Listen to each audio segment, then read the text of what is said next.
ဒါကလေရင်ကွင်းဘက်ကလေရင်ပြေးလန်းဖြစ်ပါတယ်ဒီရှိတက်မှာဆိုရင်တော့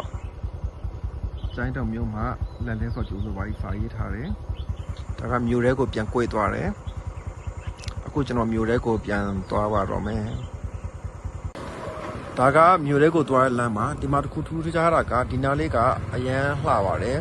တက်ပုံရိုက်လို့အရန်လှတယ်ဒီမှာလူငယ်လာပြီးတော့ညနေခင်းဆိုလမ်းလျှောက်တဲ့လူတွေရှိတယ်ပြီးရင်ကျမ်းမိုင်လို့အာကစားလုပ်တဲ့သူတွေရှိတယ်ပြီးရင်တက်ပုံရိုက်လာလေးရှိတဲ့သူတွေရှိတယ်ဒီနေ့ကမိုးကြောက်မိုးအေးနေတော့တက်ပြီးတော့လာလေးမရှိကြဘူးဒါပေမဲ့ညနေခင်းဆိုဒီမှာလူငယ်တွေစီပါတယ်ဒီနားလေးမှာတက်ပုံရိုက်ကြတယ်သူတို့အစိုးတော်ရေးဆိုတော့ဒီမှာချင်းပြကြရတယ်ရှိတယ်လမ်းလျှောက်ကျမ်းမာရေးအာကစား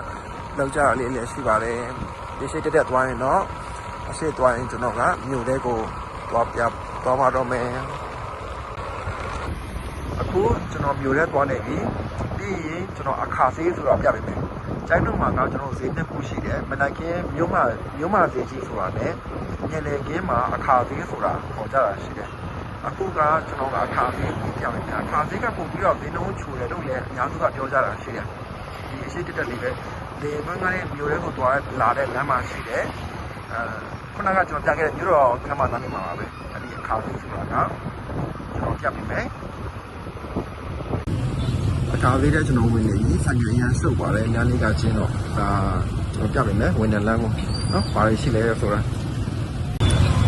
ဒီမှာလူရန်ရှုပ်တယ်ကျွန်တော်ပြပြလေးပဲသွားနေရတယ်ဒီမှာဒီညတော့လေလမ်းလျှောက်တဲ့သူများဆိုင်ရသွားတဲ့သူများဆိုတော့ပြပြလေးပဲတုံးနေရတယ်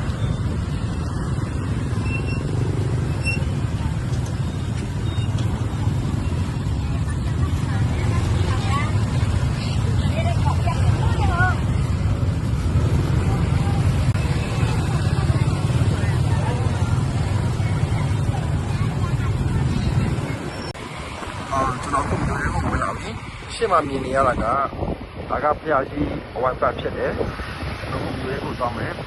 မျိုးရဲမသွားခင်မှာကျွန်တော်ဒီကျိုင်းတော်မျိုးရဲ့အကြီးဆုံးဟိုတယ်ဒီဟာလေးပေါ့နော်ဒါကျိုင်းတော်မျိုးရဲ့အကြီးဆုံးဟိုတယ်တစ်ခုလည်းပြောရအကျယ်ဆုံးပေါ့နော်ဒီမှာကဒီကုကန်လည်းရှိတယ်ကျိုင်းတော်မှာဒီဟိုတယ်ကုကန်မှာဒီဟိုတယ်တစ်ခုပဲရှိနေမယ်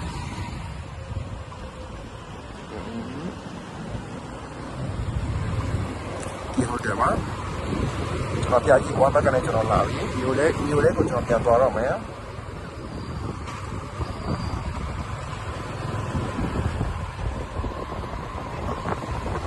ဒီမှာကအကျဉ်းနေရှိတယ်အတုပ်နေရှိတယ်ကျွန်တော်ရန်ကုန်မှာဆိုတော့လေတန်းဈေးပုံစံလေး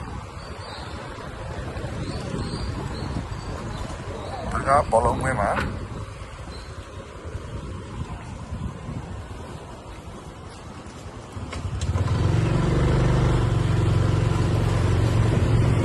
ဒီရှင်းမှာဆိုတော့ကျွန်တော်ဒီနေ့တိုင်းရှိတယ်ဒီကံကကျွန်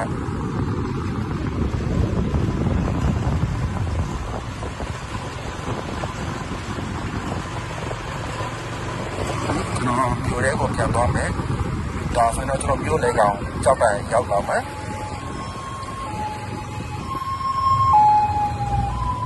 ဒါမြို့လေကောင်ကြောက်ပံမှာ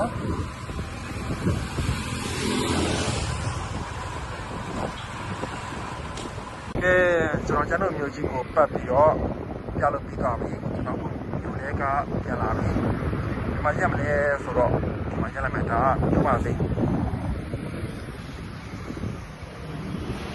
ဒါကကျန်တော်မျိုးရဲ့မြို့မစိပါ